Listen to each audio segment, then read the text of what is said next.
Wait, are we on? Are we on? Are we? I think we are. It's just one of my jokes. All right. Phoebe, hello. First of all, I just got to say there are ripoff films, and then there is the Tomorrow War. Literally 10 minutes into the film, one of the characters utters the immortal line, "I wish Will Smith could see this movie." The Tomorrow War wants to be Independence Day so badly. It can taste it, but it is terrible. What did you think of the Tomorrow War? What do I think of Tomorrow War?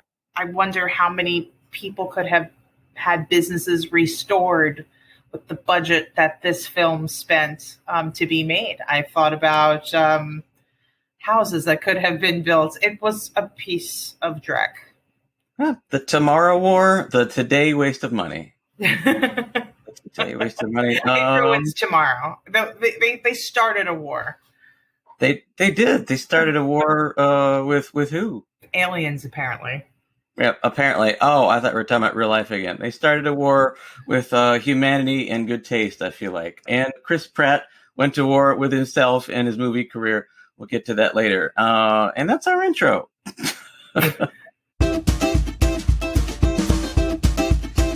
They yell about directors, yell about the plot, yell about the acting, but they also talk a lot. But mostly Josh and Phoebe yell about the movies.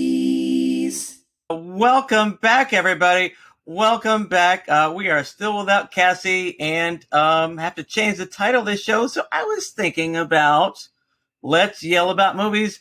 That's what we're talking about. So maybe that's what we're going with. Welcome to Let's Yell About Movies, everybody. I'm Joshua Dudley, a freelance entertainment journalist. I'm here with my co-host Phoebe. Hi. All right. Thanks for joining us, Phoebe. How are you? I'm excellent. Yourself? I'm great. Now, we watched the Tomorrow War together, didn't we? We did. Do you think it's possible we could have watched it separately? How painful would that have been? We would not have been able to watch this separately. We were barely able to get through it together. In fact, if you remember, we took 2 shifts. That's right. I was very proud of us for making it through the first 45 minutes because it just made the second day all that much more shorter. But 2 hours and 15 minutes this movie did not need to be. I'm glad you call it shifts because it felt like we were doing unpaid work there, honestly. It was I can never get that time back. I can tell you that. Yeah, but I'm glad I spent it with you. You know, listen, if I have to watch a terrible movie, at least I'm watching it with someone I like. That's awesome. Okay. Agreed. Okay. Great. Now, you said that the Tomorrow War felt like the end of Chris Pratt's career. Is that true? No, it was actually a forecast into the future of tomorrow of Chris Pratt's career, which looks like a war zone. We watched all of his hopes for an Oscar die ever in his life. But that's what you get when you make those kind of decisions with your career. Well, he cashed in all his chips for this one. And let's recap, guys. Let's Yell About Movies is a weekly movie review podcast. We cover new films. The Tomorrow War just came out, as we're talking about this last week, on Amazon Prime. It's there for free if you subscribe to the world's biggest marketplace that is taking over the world, Amazon. If so, you can watch The Tomorrow War or not. We'd recommend watching it with a friend for the only possible enjoyment of it. Now, the director, Chris McKay, did the Lego movies, Lego Movie, and Lego Batman movie, and Robot Chicken, films that were animated and creative and fun. You probably haven't seen those films, but thinking of creativity and fun and humor, how much of that was in The Tomorrow War? I mean, I loved Robot Chicken, but at least with Robot Chicken, he was allowed to be funny. In this, he's, like you said, he snuck in a joke right in the beginning because I guess he couldn't help himself. But it just looks like he was making fun of his own terrible work. Gosh. Really glad I'm not in Hollywood show business. Otherwise, I'd never work again saying something like that publicly. Well, you're not auditioning to work in a Hollywood office. We wouldn't be able to lie about how terrible this film is. Oh, my gosh. I'm offended. But it was fun to mock. I love Mystery Science Theater 3000. It's like my favorite series ever. And watching that was like participating ourselves in an MST3K film. So go see it with funny people. That's true. The more the merrier. Now, what did you think of this sci-fi plot? Do you like sci-fi plots in general? The plot is we're at war with aliens 30 years in the future, and for somehow we send our best troops 30 years back in time, and they land on a soccer field. First of all, that's the first fictional thing in the movie, that the world is watching a soccer game, and that's how they decided to announce to the world that we're at war with aliens. They invade a soccer game, because of course everyone's watching a soccer game. They couldn't, invade like the Super Bowl or something. I guess that maybe this is like an alternative Earth scenario, Right. where soccer, Right. It captures the world's attention in America. Oh, by the way, every action movie ever that involves aliens destroying the world always revolves around America for some reason. That's why I thought it was interesting that they chose soccer as what would have normally been a world unifying sport, and the United States barely involves themselves with, or at least rallies their citizens to watch it. And it seems that only Americans had saved the world in this film.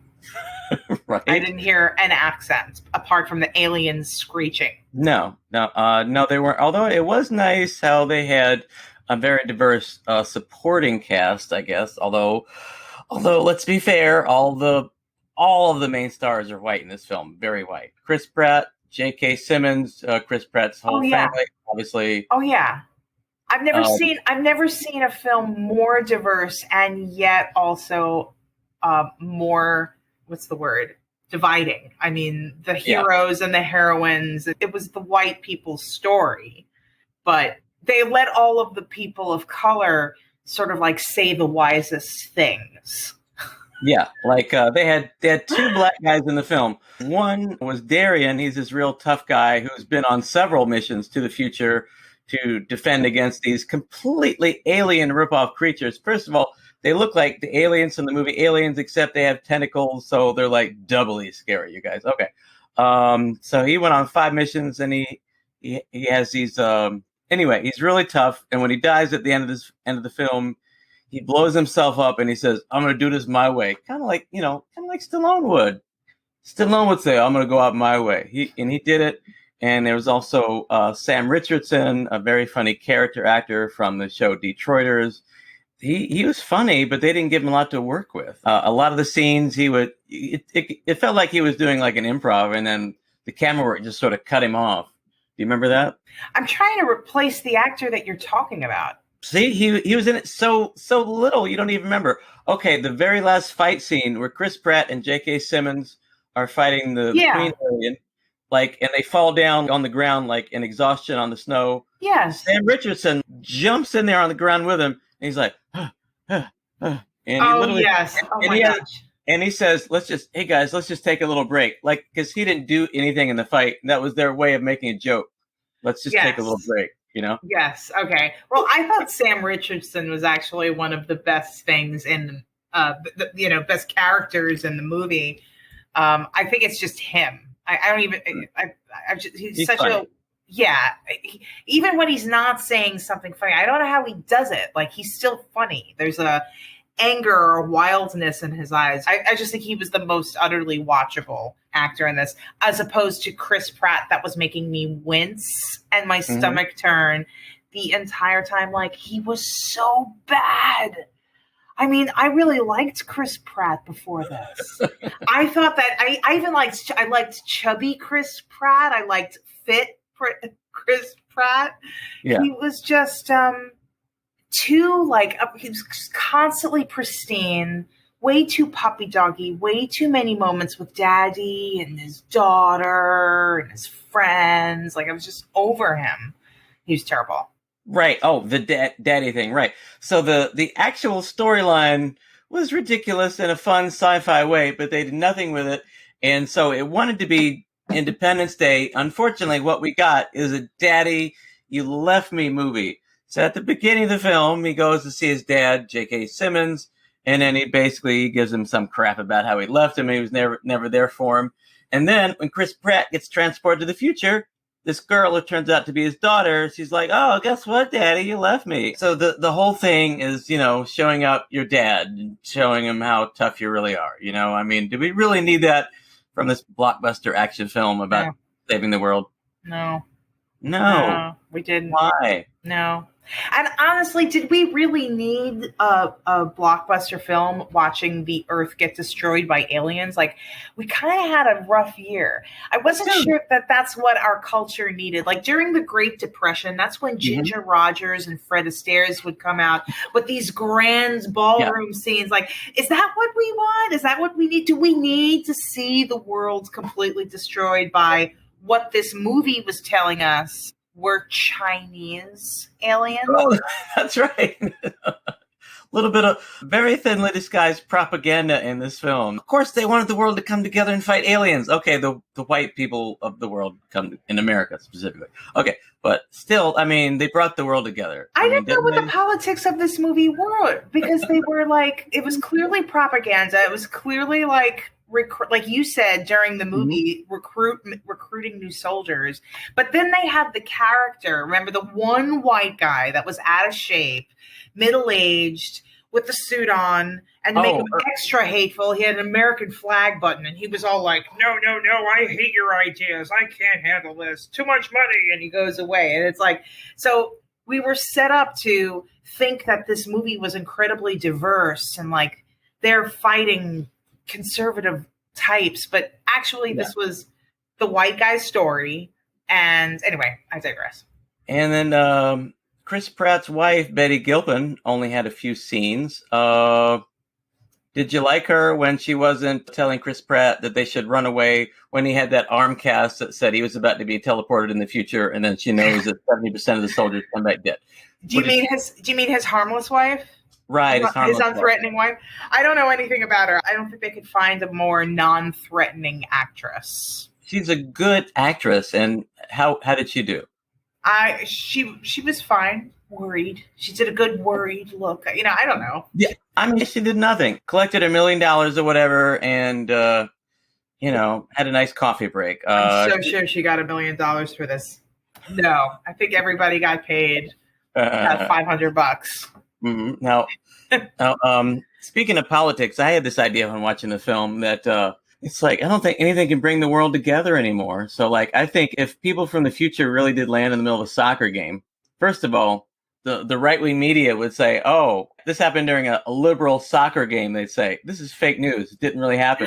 And then, the right-wing people wouldn't support it, even though you'd think they'd want to go to the future and fight aliens. Yeah. No, it was really split. Like, they had two different politics going on to, I don't know. They did. Yeah, almost like they were fighting. Themselves. Yeah. So Chris Pratt, before he goes off, he has a scene with his daughter where it's almost like it felt like that South Park movie where he told his daughter, it's almost like he told his daughter, I will never die, right? He was like, I'll be back, chickpea. And like, he didn't connect with his little girl at all. What did you think about the lack of connection thereof with like his supposed daughter in the film at age 8? With anybody? Yeah, anybody. I was so distracted by Chris Pratt's chronic furrowed brow that I couldn't with the feelings and it was painful. It was painful waiting to get through all these scenes. Like you had even said, you're like, this is an action movie, right? Like, didn't they and then you looked at like the budget was like, how much was it? $200 million on this budget. $200 million on this. And we were like, what's it going to? We've been in nothing but these like talk scenes of feelings. I don't know. I tuned out. Yeah, the first hour and a half of the movie had a lot of ponderous talking scenes. They were trying to grapple with like, oh, what does this all mean, you guys? And also, I hate your dad. It was, right. Stuff that it was 2 hours, 15 minutes, or 30 minutes. They didn't need it. Like his wife, Betty Gilpin, had this she was a trauma specialist and asking people that got back from the war with their legs blown off, how are they feeling? How are you feeling with your legs blown off? How do you think? I don't have legs. That's what they would have said. None of those people were really upset. They were like, oh, I'm fine. I got these robot legs here. It's we got to talk about the technology, the warped technology that I don't understand in the show. But I have to say to the listeners at home, if you know anybody as funny as Joshua, see this with them. It'll be worth it. I'm still laughing at things that you said during this film. But the technology, so they're using, so for the first scene with these aliens that look like rats that they keep making mention about China too.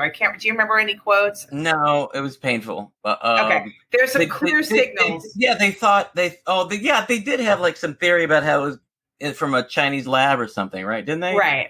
Oh my gosh. Something like that. But they open fire. I'm sorry, I don't want to trigger. Oh, that's right. No, talk about this, right. No, they go into the future, 30 years in the future, the best thing they have is like what, machine guns or what? Machine guns. But we know that the machine guns don't work because that's what they said in the beginning, that you have to blow up their stomach. So you think you'd come up with something to kill them with other than a pistol and a machine gun. Oh yeah, these things were annoyingly, and they were incredibly fast moving, and they had just regular bullets, not homing bullets or anything. Or yet we're seeing these like Star Wars Galactica Death Star level like buildings, floating space stations and things like that. Like we see advancements in tech. We have time travel. You could put a big wristband on, and you can go forward 30 years. Sure, why not? Like some pretty incredible technology happened, but we still are using helicopters that crash and guns. And wasting human bodies. Oh, that was my other complaint. Like this whole film could have been solved with flying helicopters. No, what do they call them? Drones. If they just sent drones into the future with lasers, they could have wiped out all the aliens. These aliens can't fly. They're just running around. They can't fly. They can't carry guns. They can't throw anything. Yes. They can jump pretty high, but yeah, if you're a drone, you should be able to fly away from them. Just, yes. Why? Why couldn't they just, right. Okay. I listen, if there was any mind behind the production of this film, it's for an exasperated audience to watch this movie and then say, this is so dumb. We need more AI. We need more drones to get us sort of like, going in further into the fourth industrial revolution. That's what I'm saying. Radio Shack should have sponsored the movie. They should have had a commercial. Did they really? No, they should have, right? Does Radio Shack, I don't think they even exist anymore. I think they died with Blockbuster. Isn't that sad? It would be sad, but they renamed themselves to The Shack. I don't know if they're still around, but I think they are. The Shack, maybe? Anyway. Maybe in Seaford. Maybe. The Shack? Maybe you have the last one. No, they're closed. They call themselves. Oh, that's too bad. Radio Shack, man. Bed Bath. It's what's the big one now? The Best Buy. Oh, yeah. Well, go get your drones at Best Buy, kids. Arm them with lasers and kill all these aliens who it's not even worth writing down what they're called because it was lame. They're literally just alien ripoffs. Oh, and let's talk about all the scenes that felt like ripoffs from other films. There's this one part where Chris Pratt's daughter, who hates him throughout the film, she finally falls. It's like she was an alien was holding onto her. She was holding on to an alien, and Chris Pratt was holding onto her at the end of a bridge, just like every single action movie you've ever seen in your entire life for the last 30 years. And then it's like she doesn't want to fall, and then when she finally falls, she like puts her hand out like, "Oh, I didn't really want to fall." And then Chris Pratt falls down to save her too. And then, of course, right at that second, he's transported back in time to his time. Miraculous, because I'm sure he planned that. But it was just in that moment. And she was holding this ring, and she fell. It just looked exactly like Lord of the Rings, like when Frodo falls and the ring falls into the volcano. It was pathetic. The whole film, they must have had like side-by-side copies of other sci-fi and action films just liberally to rip off of. I even think it looked a little bit like Waterworld. Didn't you make a comment too about like all that has to happen now is like Mel Gibson to show up in like a golf cart? A what? Didn't you say something about Mel Gibson showing up? Like, right. I was joking about Braveheart. I was like, this movie, it seems to be like a big American cry for freedom. I said all they need now is for Mel Gibson to show up with war paint on a horse and scream freedom. Yeah. Basically, it was like, but it was a little Mad Max Beyond the Underdome too. It was it was just one ripoff after another. Yeah, it was. Yeah, it had this big American nationalism, like you can't take our freedom, aliens, kind of thing, right? It was just so long. Yes, that really too. long. Like I'm actually wondering if like I'm biased. I'm not. I think a lot Biased of against bad movies. I think a lot of action movies can be pretty boring. Like, don't get me wrong, I love 2012, a good 2012, a good The Day After Tomorrow, where you see the Sure. end of the world happening. Like, I'm a little bit of a sucker for those movies. And this is kind of what I was hoping from that movie. Yeah. I was even hoping for a little bit more of a ripoff from Independence Day. This was just long and boring. And you know what? It would be better if Will Smith was in it, because then it would be the story of a black man without this fake diversity that they were shoving. Yeah, it was another white savior movie, except Chris Pratt tanked his whole career for this film. Oh, completely. I mean, he may have a career now in like maybe more production. You know, Yeah. he may. No. All right, so let's get into some of the characters. So Chris Pratt goes to the future, and the commander of the future army, there's only a few 100,000 people left in the world, the commander of the future army, and also the inventor of everything in the future army, and the leader, and a scientist, and a world-class combat veteran is his daughter, who had time to be an expert at apparently everything by the time she was like 35, right? Or 30. She's got like 8 PhDs, and she's a brain surgeon, a rocket scientist. Right. It's like, she's everything. Right, and she had time to at one point, they chained up this queen alien. They kidnapped her to, I don't know, do like tests on her or something, or figure out how to stop them. Oh, she kept saying, yes, we need to kill them all. It was like, kill them all was the chant. I think she was trying to find out what the poison was, because if it killed the queen, right. It would kill them all. Yeah, she wanted to create a toxin from something in their body to create a poison to kill them all. Kill them all. Right. It might as well have been a Trump chant. Lock her up. Anyway, you get it. Interesting. Kill them all. Lock her up. Anyway, wow. Just a little bit subliminal. Anyway, right. And then, of course, she was arguing with Chris Pratt while the queen was locked up about how he left her. In Chris Pratt's future, which he doesn't even know about, she's mad at him about something he did that this Chris Pratt she's talking to doesn't even know about. So she's getting mad at him for something that hasn't happened yet, according to her dad, the president, which is sure, pretty dumb. And then plus, she like acting wise, she didn't carry that at all. She didn't seem happy to see him or particularly angry. She's just like, here I am, let's do this mission. And later, she was like, oh, by the way, I'm super angry. It was almost like her acting coach was there at the same time, just yelling at her. And she had one moment on the beach. There was one moment on the beach, and she had some tears. And I believed those tears. It's, really hard to emote at all with a script like this. She didn't have much to work with. I got to give her some props to the monologue on the beach, where she again told her father that he was not there for her. Okay. Yvonne, you earned this Oscar for sure. Yvonne Strahovski, Polish immigrant from Australia. That's where she's from. I looked that up to give us some context here. Cool. Yep. Okay, so really dumb part, like I said, they've tranquilized the queen by hand. She keeps tranquilizing the queen by hand, despite the fact how dangerous these aliens are and they have tentacles and claws everywhere. She's tranquilizing it by hand. When, of course, again, a robot or an AI or a drone could have done it and monitored like the queen's blood just to see how close to awake it was, how much it was in its bloodstream. But no, they had to do it by hand for some reason, despite the fact they have all this high-tech gadgetry. Listen, and so the world's put all of their eggs in one basket, and that was to advance technology by traveling in time. And they just left everything else by the wayside. Everything else was still 30 years prior. Yeah, it takes a long time to figure out how to travel through time. They did it, and so predictably, the queen wakes up, and then of course every alien in the entire world senses the queen's awake, and then they swarm the ship. You see just hundreds, maybe thousands of them coming, and then guess what? This battleship has like a couple hundred troops on it, and like one or two like Star Wars like robot gun shooting, but very few. Again, they needed more AI guns shooting these aliens. What's the deal? What I didn't understand though is that scene with so they really want you to get that these rat-like creatures are just beyond strong. They're the Velociraptor of alien movies, right? They're just like the worst of the worst. Almost like what's the name of that movie? Z with the you remember when you saw all of the zombies like go up on top of each other?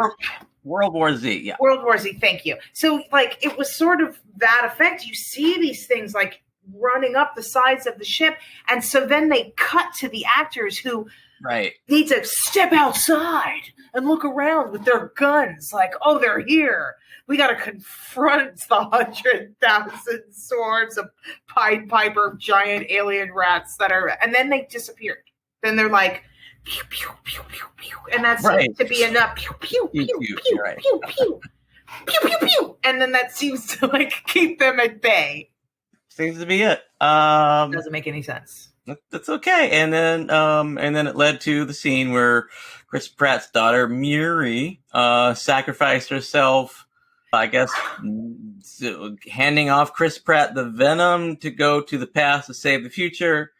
And then, of course, so basically the whole first hour and a half of the film, or hour and 45 minutes, is just to get this venom to fight the aliens in the present, where they don't know what they are. Oh, and then guess what? We go to the present, but the time travel has been destroyed by the aliens who've overthrown the base, and then they're like stuck. And then we go back to, I forgot to mention at the beginning of the film, Chris Pratt is a science teacher, despite the fact that he has a military background, which is kind of weird, but I'll go with it. And then there's this kid in his class, this black kid, and he made fun of him at the beginning of the film when he was asking the class a question, and he said, "Does anyone know the answer?" And this kid was raising his hand like this, and he's like, "Everybody except, this kid here." At the end of the film, this kid who knew everything in the world about volcanoes at like age 10 somehow diagnosed where these aliens were hiding on the Earth. How did you like that? Forced. It was contrived. It was just contrived. And I'm so over like Hollywood asking children their advice and saying, "I want to be like you." Come on. Could somebody lead? Somebody get something right. Well, I mean, they should have been playing father and son. I just want to be like you, Dad. Just want to be like you, right? They should have been playing that song in the credits, maybe. Maybe. I don't know. I don't know. I don't know. But Dad did have the good line. Yep, that's right. So we go back to the present. So thanks to the fact that they've isolated the present location of these aliens in a crashed spaceship inside a volcano that the kid found, Chris Pratt goes to see his dad, J.K. Simmons, who spent a lot of time in the gym, and he has the only line in the film that we thought was funny. He said, "Whenever a kid comes to see me, it's because he wants something." Right? Yeah. That was the only redeeming line. Yeah, that was it. Wait, no, I'm sorry. Let me get to the exact quote here. He said, "They say kids never come by unless they need something." Anyway, same thing. Go ahead. I'm probably gonna regret this, but I have a fun J.K. I keep calling him Rowling Simmons story. Good old J.K. Yeah. So I have a fun story. What was the name of that movie that he was in about the drummer that he won like the Oscar for? Didn't he? Whiplash, I think it's called. Whiplash. Yeah. So my father is an actor, as you know, and did a few shows with JK before. And JK had a very different look. JK had like massive dad bod and, did not shave his head, and always a good actor, always a really strong presence. And my father's look is a shaved head, muscles, abs at every age. And he'd wear a tight black t-shirt and like black pants with a belt tucked in. Mm-hmm. And then, so after he did a show with JK, soon after that, JK got the big role at Whiplash, and he comes out in my dad's outfit. Like he shaves his head. He's got like the exact clothes that my dad wears, and now all of a sudden he's ripped. And I'm glad he's kept it up. But I feel like my dad was his look was kind of ripped off a little bit. Which is why I think JK was one of the best things in the movie. So there you go. You can thank my father for that. Yeah. You're right. JK was a redeeming actual leading actor in this film, and you're right. He owes your dad restitution. Let's just admit that right now. Okay, so the second half, or the last third of the film, where they were going to like Alaska, Iceland, or someplace, do this volcanic crashed alien site to find these aliens. That part, it kind of felt like a reset of the film, and it for a while it felt like a more interesting film, right? Yeah. You know what I mean? Sort of. Yeah, I told myself that too. Yeah. You were like, well, why didn't they start here to begin with, for God's sake? Oh my gosh. I think that they actually paid $200 million for probably a collective 15 minutes worth of actual like action film. And then the rest of the hour 45 was just, or hour and a half, were just filler. Yeah. Now, funny little anecdote about filler. A friend of mine, actor friend of mine, Flint, was on set of Bad Boys 2. Who's the director of that Bad Boys 2? I have to look that up real quick. But I'll look it up. Like, you tell your story. I'll look it up.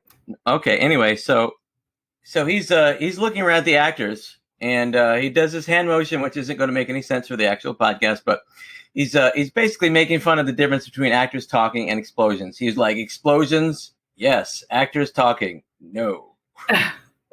It's Michael Bay. Yeah, Michael Bay. He's like, explosions, yes. Actors talking, no. So this movie needed more explosions. The audience was screaming for it. It would have made it more fun.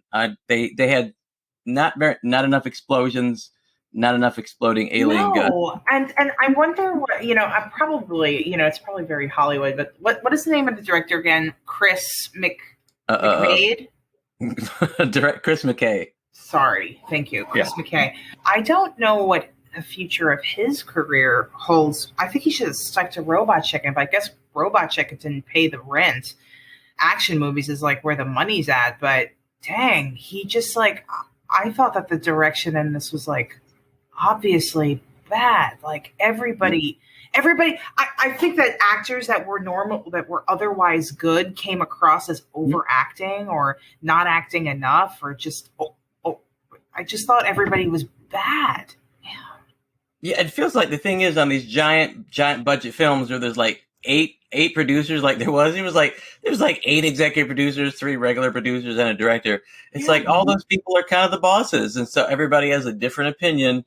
And when you don't have one person really leading the ship, you're trying to please everybody, just like that Aesop's fable with the kid riding the donkey, and then you can't please anybody, and then everybody hates it. So they couldn't even decide on like a technology, like even the screenplay doesn't have through lines. All they knew is that like, okay, so we have 2 different types of daddy issues. Make sure they make up at the end. And that was like the most like follow through they had. And I thought it was kind of creepy that they led us down this odd road where he meets his daughter and they try to set it up like she's the sexual love interest. Right. That's right. Yes. You even joked and you were like, hi, I'm your new wife. Yeah, that's right. Because he makes like eyes at her before he knows it's his daughter. Yeah. He's like, he makes like a little joke to her. He's like, oh, hello, I'm blah, blah, blah, something. Yeah. Right. They let us go. And I never recovered from that. I never recovered. Yeah. So the ending scene in the future, the aliens are supposed to be hibernating for the next 30 years till they wake up because the Earth is warming. I guess that's a little climate change alert underlying. Think about that. Climate change woke the aliens up. But yet somehow when they're creeping around on this ship and they wake one of them up they kill one of them with the poison vial that actually worked. And then, of course, that little vial was just enough of a temperature in the rest of the room to wake all the rest of the aliens up, and it turned to a giant chase.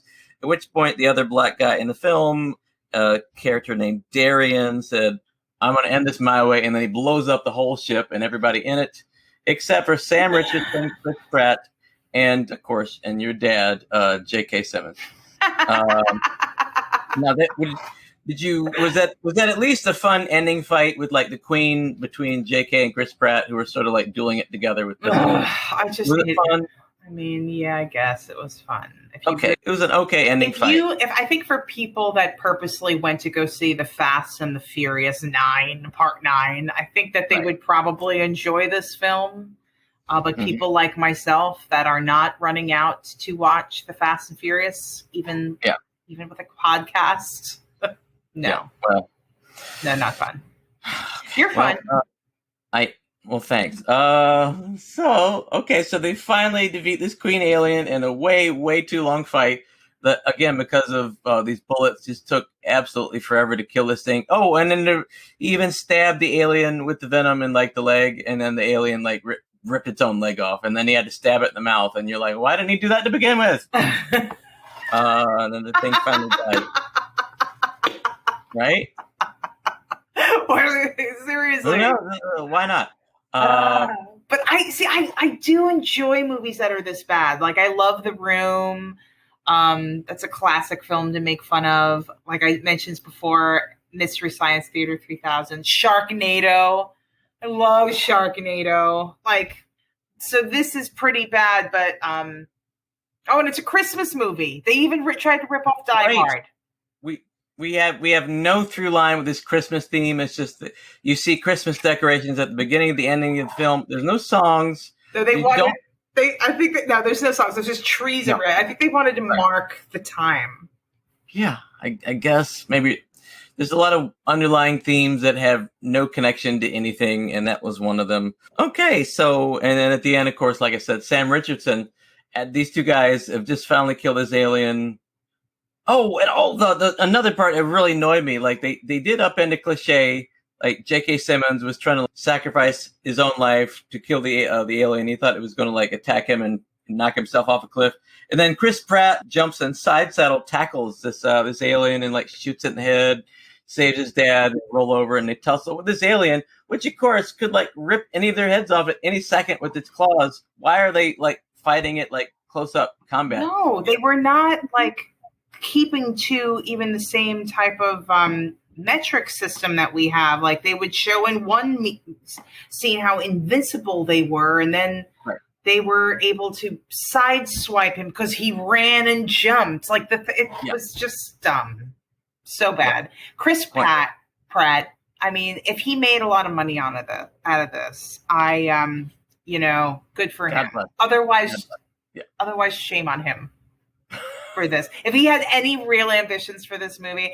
Oh, and by the way, you all get to watch him like put on some tight shirts and have some filth and mist on his body, but not on his beautiful face.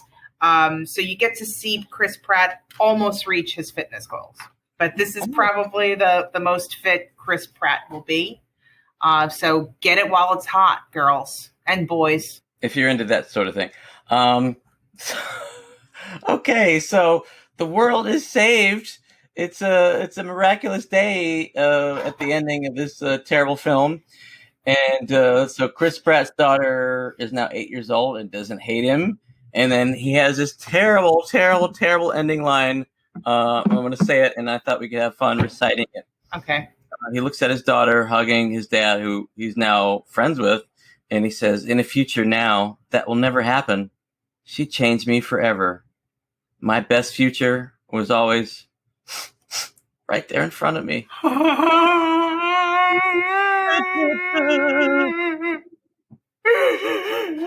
Daddy! Yeah. Gross. Shame on you, Chris Pratt. But thank you for the laugh. Thank you. Thank you, everyone. And thank you, Phoebe. We might as well go into a review of this film, I guess. You're using 10? You're using 10 as your meter? I think we should. I am going to have to give it three green vials out of 10 for being a vile waste of time. I think that's a dang decent number. I think I'm going to even go with I'm going to go with a 2.7. Pew pew pews. Pew pew. Out of 10. Great. So in conclusion, don't waste your time by yourself. Don't fool yourself. Watch this with friends. Maybe it's fun to make fun of if you have friends that like to laugh at bad movies together. Otherwise, there's a lot of much more fun things to watch at the movies, and we'll talk about them next week, I bet. Any final thoughts? I think we've exhausted them all, right? Oh no, I definitely Oh, no? need a nap That's just tomorrow. remembering all of that. But thank you for having me. That was it was a fun time, believe it or not.